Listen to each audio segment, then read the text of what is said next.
अपने कमरे में खिड़कियां बंद करके आराम से बैठा हुआ था। गलती से मैं अंदर से दरवाजे की कुंडी लगाना भूल गया था। उसी वक्त अचानक मेरी चाची अंदर आ गई। सामने का नज़ारा देखकर वो फौरन भाग गई, लेकिन मैंने अपना काम रोकना सही नहीं समझा। जब मैं बाहर आया तो चाची बोली, क्यों समीर, अंदर क्या कर रहे थे? मैंने कहा, चाची आपको तो पता है। अब्बा, मेरे मुंह से आप क्या सुनना चाहती हैं? चाची बोली, वो सब ठीक है, लेकिन तुम्हें अपना कमरा बंद नहीं करना चाहिए था। मैंने कहा, चाची मुझे क्या पता था कि आप उसी वक्त कमरे में आ जाओगी। वैसे भी मैं कुछ गलत तो नहीं कर रहा था। चाची बोली, वो बात नहीं, लेकिन फिर भी तुम्हें पता है ना, जब कोई ऐसे काम करता है और कोई देख लेता है तो उसका मन भी वही सब करने को लगता है। मैंने कहा, तो चच्ची आप भी आ जाया करो। चच्ची बोली, मन तो मेरा भी बहुत कर रहा है, लेकिन तुम्हें तो पता है तुम्हारे चचा कई दिनों से घर से बाहर गए हुए हैं और मैं अकेली वो सब कैसे करूँगी। मैंने कहा, चच्ची अगर आप बुरा ना माने तो मैं आपकी मदद कर दूँगा। मैं आपके साथ वो सब काम कर सकता हूँ। चच्ची बोली, तेरा दिमाग ख़राब है। इससे पहले कि चच्ची और कुछ बोल पाती, मैं फ़ौरन वहाँ से भाग गया। वैसे भी मैं तो अपनी चाची के साथ बहुत पहले से वो काम करना चाहता था, लेकिन हाँ कहने की हिम्मत नहीं हो रही थी। आज चाची ने मुझे देख लिया था तो आज वो बात कहने को सही वक्त आ गया था और माहौल भी था, इसलिए मैंने वो बात कह दी। इससे मुझे एक बात पता चली कि बात कहने का भी एक सही वक्त आता है। इस वक्त बात कर लेनी चाहिए। इस वक्त आपकी बात पूरी होने के बहुत चांस होते हैं। एक दिन चचा और चाची छुपकर काम कर रहे थे। मैंने ये सब करते हुए देख रहा था। मैंने कुछ देर खड़े होकर देखा। मेरे सामने फेस टू फेस एक फ़िल्म चल रही थी। मुझे चचा चाची को देखकर बहुत मज़ा आ रहा था। चचा अपनी सारी जान लगाकर काम कर रहा था। उस वक़्त मेरी शादी नहीं हुई थी।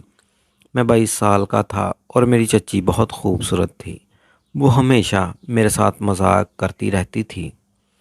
चच्ची और मेरे दरमियान एक अच्छी दोस्ती वाला रिश्ता था। जब चच्ची हमारे घर में नई नई आई थी तो उनमें बहुत घमंड था, और घमंड होना भी चाहिए था क्योंकि वो किसी से कम नहीं थी।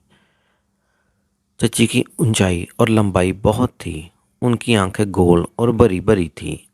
जब वो एक साथ मेरी तरफ देखती तो मेरा सीना चीर कर रख देती थी। जब मैं कोई बात करता तो वो मुंह टेढ़ा कर लेती। तब से मैं समझ गया था कि चच्ची में खूबसूरती का घमंड भरा हुआ है।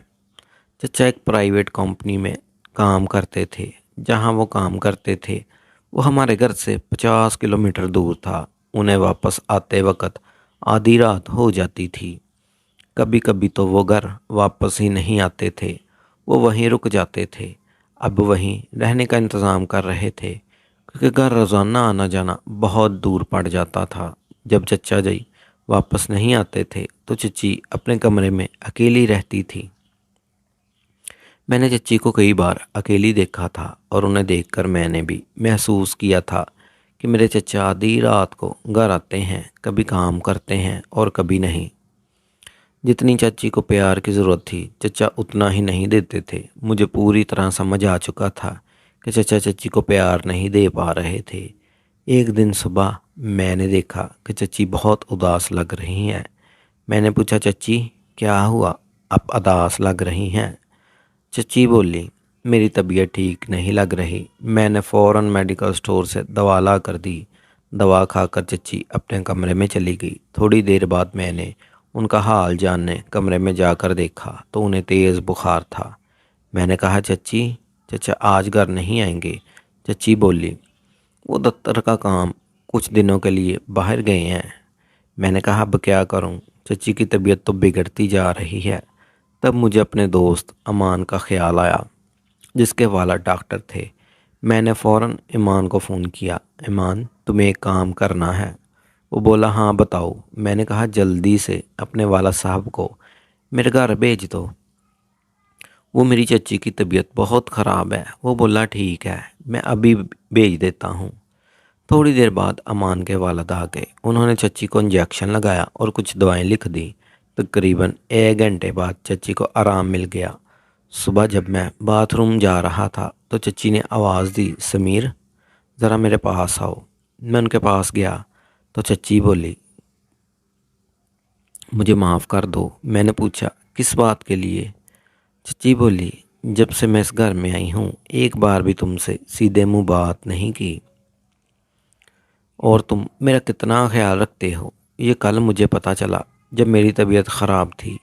मैंने कहा, चच्ची कोई बात नहीं, मैं तो तुम्हें अपनी ही समझता हूँ। फिर मैंने सोचा कि चच्ची को अपने दिल की बात कह दूँ, यही सही मौका है। लेकिन मैंने सोचा कि अभी बात करना बेवकूफ़ी होगी, क्योंकि चच्ची अभी मेरे साथ बातचीत शुरू कर रही हैं।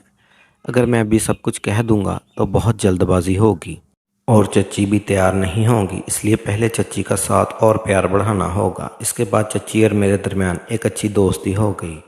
मैं चच्ची की हर बात मानता, जो काम कहती फ़ौरन कर देता। चाची अब मुझ पर ज़्यादा तवज्जो होने लगी थी। एक दिन चच्ची ने कहा, समीर तुम्हारे चचा तो कभी कभी ही घर आते हैं, तुम रात को मेरे कमरे में आया करो, हम बातें किया करेंगे या इकट्ठे फिल्म देख लिया करेंगे। अकेले में मेरे कमरे में जी नहीं लगता। मैंने दिल में सोचा, चच्ची मुझे इशारा दे रही हैं, अब बात करना और भी आसान हो गया। जब मैं चच्ची के कमरे में गया तो वो भी घर के कामों में मसरूफ़ थी। चच्ची को देखकर मेरा मन मचलने लगा। मैंने मोबाइल पर फिल्म देखना शुरू कर दी। आवाज़ बहुत ऊंची थी और पूरे कमरे में गूंज रही थी। चच्ची का मुंह दरवाजे की तरफ नहीं बल्कि टेढ़ा था, इसलिए बाहर से आने वाले का पता नहीं चल सकता था। मैं फिल्म देखने में मगन था कि अचानक चच्ची ने खंकारा। मैंने मुड़कर देखा तो चच्ची पीछे खड़ी हंस रही थी। मैंने फ़ौरन फिल्म बंद कर दी और घबरा गया। चच्ची ने मेरा कान पकड़कर कहा, क्यों, अब क्यों बंद कर दी, डर गए? मैं हंसते हुए और घबराते हुए बोला, चच्ची डर तो लगता है जब कोई ऐसी फिल्म देखते हुए पकड़ ले। वो बोली, अच्छा, जब मेरे कमरे में फ़िल्म देख रहे थे तो डर नहीं लगा? चच्ची कब आ सकती हैं? मैंने कहा, चच्ची क्या बताऊं, आपके कमरे में पता नहीं क्या, बस जब आना होता है तो मन मचलने लगता है। मैंने चच्ची का हाथ पकड़कर बेड पर बिठा लिया। बुरा तो नहीं मानोगी चच्ची? चच्ची ने कहा, तू कुछ भी कह ले, अब मैं बुरा नहीं मानूंगी। मैंने कहा, अगर मुझे बुरा मानना होता तो जो तुमने हरकत की उसे देखकर मैं तुम्हें कमरे से बाहर निकाल देती। मैंने थोड़ी नज़र झुका ली, फिर कहा, चच्ची जब तुम पहली बार इस घर में आई थी तब से तुम मुझे बहुत अच्छी लगती हो। चच्ची बोली, अच्छा जी, तो फिर क्या करें? मैंने कहा, चच्ची मैं तुम्हारे साथ एक बार। चच्ची ने कहा, समीर ये कैसे हो सकता है? अगर ये बात तुम्हारे चचा को पता चल गई वो तो मुझे नहीं छोड़ेंगे। मैंने कहा, चच्ची हम घर वालों की नज़र से चुप कर काम करेंगे। चच्ची बोली, नहीं मैं तुम्हारे साथ वो सब नहीं करूँगी। मैंने कहा, चच्ची मैं तुम्हें वादा करता हूँ कि हमारी बात घर के तीसरे शख्स को नहीं पता चलेगी। चच्ची बोली, पर समीर मैं तो तुम्हारी चाची हूँ। मैंने कहा, तो क्या हुआ, हम कुछ गलत नहीं कर रहे। चाची ने कहा, तो देख ले, चचा तो आधी रात को घर आता है थका हुआ, कभी कभी वो तुम्हें खुश करता है, कभी नहीं। मुझे चचा जी के बारे में सब पता है, बस तुम खुश रहने की दिखावा करती हो। चच्ची का चेहरा उतर गया और मैं समझ गया कि ये सच है। चाची बोली, हाँ समीर तुम सच कह रहे हो, बस वक्त गुजारता है। मैं चचा से बहुत खुश नहीं। तुम्हारा चचा बहाना बनाकर जल्दी सो जाता है, इतनी दूर से चल कर आया। अब मैं थक गई हूँ, अब मुझे नींद आ रही है। रोज़ रोज़ तो मैं उन्हें खुश करने के लिए ज़बरदस्ती नहीं कर सकती। इन्हें खुद सोचना चाहिए कि वो मेरा ख्याल रखें। वो तो तब प्यार करते हैं जब उनका मूड होता है, इन्हें मेरी कोई फ़िक्र नहीं। ये बातें सुनकर मैं चौंक गया। मैंने कहा, चच्ची तभी तो मैं तुम्हारी इतनी फ़िक्र करता हूँ, तभी तो मैं कह रहा हूँ कि मैं तुम्हें खुश कर सकता हूँ। चच्ची मैं तुम्हारी हर एहसास को समझता हूँ। तब चच्ची ने मेरा हाथ पकड़कर दबाते हुए कहा। जब चच्ची ने मेरा हाथ दबाया तो मुझे अंदाज़ा हो गया कि चच्ची के अंदर कितनी तड़प है। चच्ची बोली, अच्छा समीर तुम इतने एहसास समझते हो, कितने समझदार हो गए हो। मैंने तो कभी तुम्हारी तरफ ध्यान ही नहीं दिया। मैंने कहा, हाँ चच्ची मैं तुम्हें पूरी तरह समझता हूँ। चच्ची बोली, चल मैं सोच कर बताती हूँ, अब तुम अपने कमरे में जाओ। जिस तरह चच्ची ने मुझे कमरे में भेजा वो मुझे पसंद नहीं आया। मेरा मूड ख़राब हो गया, लगा था कि अब कुछ नहीं हो सकता। अगले दिन सुबह नहा कर बाहर निकला तो चच्ची भी आ गई। वो बोली, आज बड़ा स्मार्ट लग रहा है मेरा समीर। मैंने कुछ नहीं कहा और कमरे में चला गया। मैं चच्ची से नाराज़ था। थोड़ी देर बाद चच्ची मेरे कमरे में आई और बोली, क्या हुआ समीर, तुम मुझसे नाराज़ हो गए हो? मैंने कहा, आप अपने काम से काम रखें, मैं आपसे बात नहीं करना चाहता। फिर मैं बाहर चला गया। शाम को जब घर वापस आया तो देखा चचा जी भी आ चुके हैं। मेरा मूड और भी ख़राब हो गया कि कब मेरा ख्वाब अधूरा रह जाएगा। चचा ने मुझे देखकर कहा, समीर कैसे हो? मैंने कहा, ठीक हूँ चचा। फिर मैं कमरे में चला गया। थोड़ी देर बाद चचा ने मुझे बुलाया और कहा, आओ समीर, खाना खा लो। हम बैठकर खाना खाने लगे। मैं चच्ची की तरफ नज़रें उठा रहा था। चच्ची मुझे देखकर मुस्कुराने लगी और चुप रहने का इशारा करने लगी। चचा ने मुझे पहले खाना लिया और कमरे में चले गए। मैं आहिस्ता आहिस्ता खाना खा रहा था। तब चच्ची मेरे पास आई और बोली, क्या बात है समीर, तुम मुझसे नाराज़ हो? मैंने कहा, हाँ। वो बोली, तो मेरी बात क्यों नहीं समझ रहा? यह गलत है। मैंने कहा, इसमें गलत क्या है? चच्ची बोली, तू अपने कमरे में जा, खाना खाकर सो जा। मैंने कहा, मैं सोऊंगा या जागूंगा, आपको इससे क्या? मैं आज रात छत पर ही बैठा रहूंगा, बिल्कुल नहीं सोऊंगा। ये कहकर मैं कमरे में चला गया। मैंने ठान ली थी कि चाहे कुछ भी हो जाए, एक बार तो मैं अपना ख्वाब पूरा करके ही रहूंगा।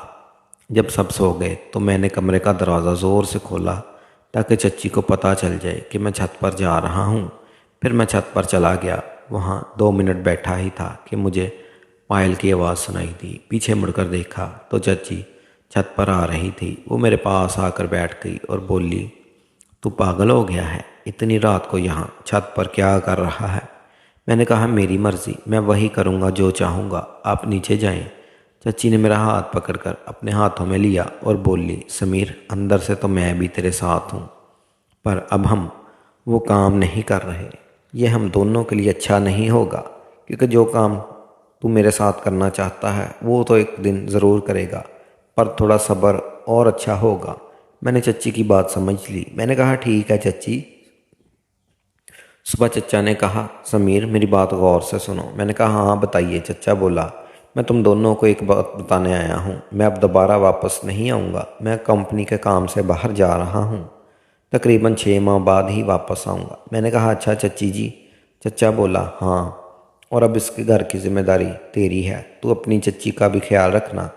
मैंने कहा, चचा जी आप बेफिक्र रहें, मैं इस घर की जिम्मेदारी संभाल लूँगा। और रही बात चच्ची की, तो चच्ची का मैं बहुत ख्याल रखूँगा, आप परेशान ना हो। चचा ने कहा, अब से 1 घंटे बाद मेरी ट्रेन है। फिर मैं चचा को स्टेशन छोड़ने गया। जब घर वापस आया तो चच्ची का मूड बिगड़ा हुआ था। चच्ची रो रही थी। मैंने कहा, चाची क्या हुआ, आप क्यों रो रही हैं? चाची बोली, रोऊं नहीं तो और क्या करूं, तेरा चचा पहले भी कई दिनों बाद आता था और अब तो सीधे 6 माह के लिए चला गया है। ये कहकर वो और भी रोने लगी। मैंने चच्ची को बिस्तर पर बिठा कर कहा, चाची कोई बात नहीं, चचा को अपने काम पर जाना ही था और मैं तो हूँ तुम्हारे साथ, तुम्हारी देखभाल के लिए। ये कहते ही चच्ची ने मुझे गले लगा लिया और उसके बाद तो बगैर कुछ कहे चच्ची ने मेरे साथ शुरुआत कर दी। उससे आगे की बात तो बढ़ गई, क्योंकि चच्ची अब बहुत दुखी थी और पूरी तरह तैयार हो चुकी थी। उन्होंने बगैर कुछ देखे सारा प्यार मुझे दे दिया। फिर मैंने भी पीछे नहीं हटा। चचा जो चच्ची को अधूरा छोड़ देते थे, मैं आज वो कमी पूरी कर रहा था। मैंने सारी रात चच्ची को पूरी खिदमत की। रात के तकरीबन 3 बज गए होंगे, तब जाकर हम दोनों सो गए। अगले दिन जब चच्ची उठी तो उनके चेहरे से साफ पता चल रहा था कि चच्ची वाकई खुश हैं। उसके बाद चच्ची ने मेरा हाथ पकड़कर कहा, थैंक यू समीर, जिस खुशी की तूने मुझे दी है इसके लिए मैं तो नहीं जानती कब से तरस रही थी।